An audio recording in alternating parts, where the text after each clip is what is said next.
सगुण उपासक परहिता निरत दृढ़ नितने ते नर पामर पापमय तिनय विलोक।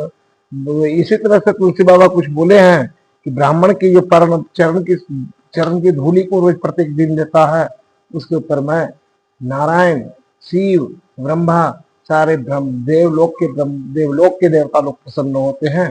तो आज मैं आप लोगों को भक्त बताने जा रहा हूँ ब्राह्मण कितने होते हैं। एक ब्राह्मण जो आपके घर में जाकर के सत्यनारायण कथा करवाते हैं, विवाह करवाते हैं, यानी यज्ञ याजन करवाते हैं, समय होता है तो आपके यहाँ श्राद्ध कर्म भी करवाते हैं, एक ब्राह्मण वो होंगे। दूसरे ब्राह्मण आपकी बहन हुई, ब्राह्मण हुई, बहन के पति देव ब्राह्मण हुए, बहन के बच्चे आपके पति हुए, ब्राह्मण हुए। और एक ब्राह्मण और है, वह ब्राह्मण को आप लोग सबको जानते हैं, लेकिन उसकी ये नहीं करते हैं। जो आपकी बेटी के औलाद है, जिसको नाती कहा जाता है, वह भी एक ब्राह्मण है। और इधर यदि ब्राह्मण की जरूरी पड़े, ब्राह्मण कम पड़े, तो इतने ब्राह्मणों में किन्हीं भी को भी आप जेवनार भोजन करवाने से आपको ब्राह्मण खिलाने का ही फल प्राप्त होगा। रागी भक्तों, ब्राह्मण से जितने मैं ब्राह्मण बतलाया हूं, उतने ब्राह्मणों से कभी मजाक नहीं करनी चाहिए। एक बार ब्राह्मण से मजाक करने के चक्कर में शिवगण जय और विजय श्रापित होकर के, नारद बाबा के द्वारा श्रापित होकर के राक्षस हो। इसलिए ब्राह्मण को यदि आप मान नहीं देते, कोई बात नहीं, अपमान नहीं करनी चाहिए।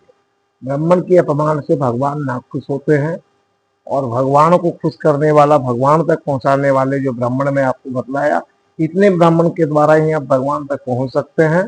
और भगवान आज मैं बतलाना चाहता हूं कि ब्राह्मण में क्या ताकत है। ब्राह्मण में वह ताकत है कि आपकी दरवाजे पर जाकर के आपके काल को, आपके दुख को, आपकी दरिद्रता को हरने का आशीर्वाद देते हैं कि जाओ सुखी संपन्न धनीवान पुत्रवान सौभाग्यवती।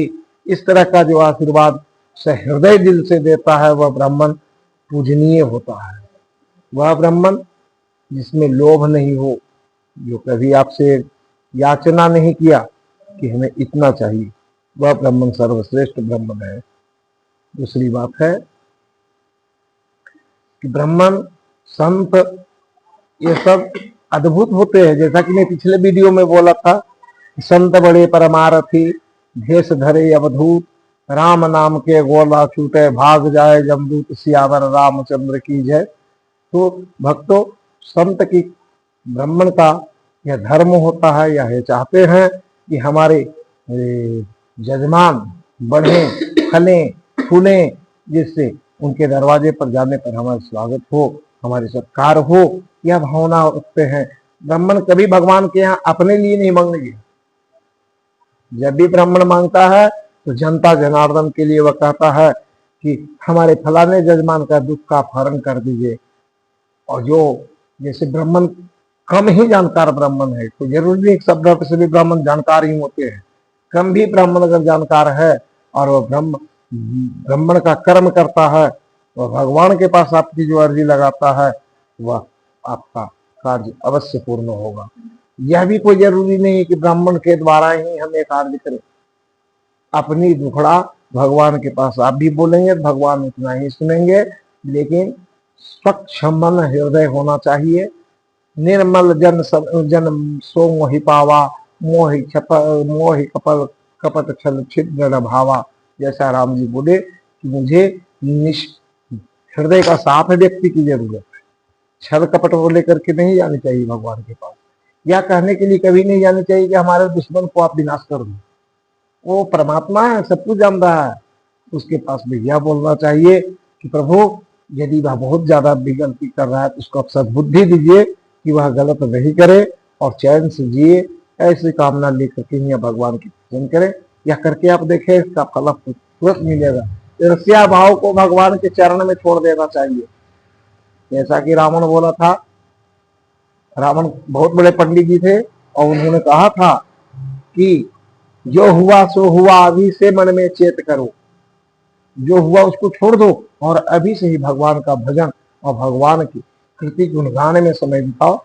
ऐसे कहा गया है कि आप यदि ब्राह्मण से पूजा करवा रहे हैं उसको आप दक्षिणा दे दिए, तो अगर गलत करवाया है तो उसका फल ब्राह्मण को प्राप्त होगा, आपको पूजन के ही फल की प्राप्ति होगी। है कि आप अनजान है और वह जान करके ब्राह्मण गलत कर रहा है तो उसकी माफी कहीं नहीं हो सकती है। इसलिए आप उसे ब्राह्मण स्वरूप मान करके पूजा करें। अगर वह गलत भी कर रहा है और तो इसका फल हो पाएगा। लेकिन हर एक शिष्य का धर्म होता है कि यदि गुरु गलत भी करता है तो उसे डायरेक्ट नहीं बोल के इनडायरेक्ट बोलना है। उसके लिए मैं छोटी सी कहावत बताता हूँ।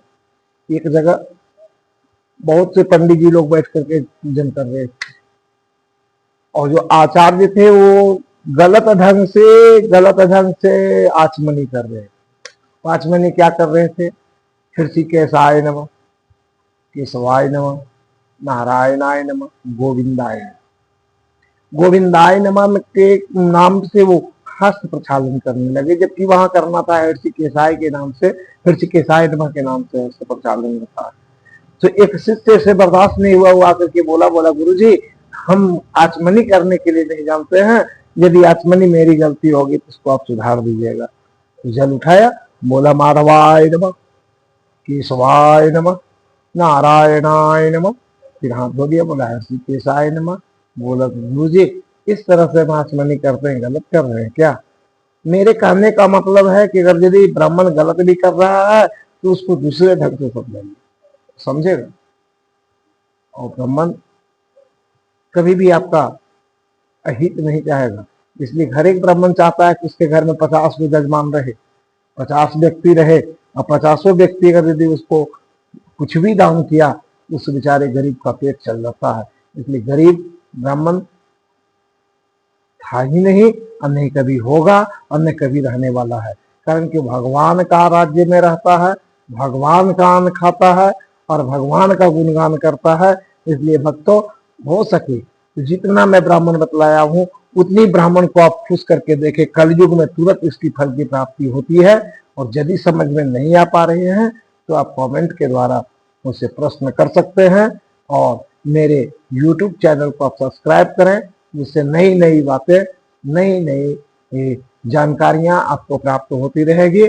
और मेरा फोन नंबर भी आज मैं बतला रहा हूँ 9572949764। लेकिन भक्तों यह मेरी अर्जी है, आपसे विनती है कि फोन करके डिस्टर्ब ना करें। किसी भी प्रकार का बातचीत हो कमेंट के द्वारा ही बातचीत करें। आज की कथा इतना ही। बोलो श्री सीतारामाय नमः।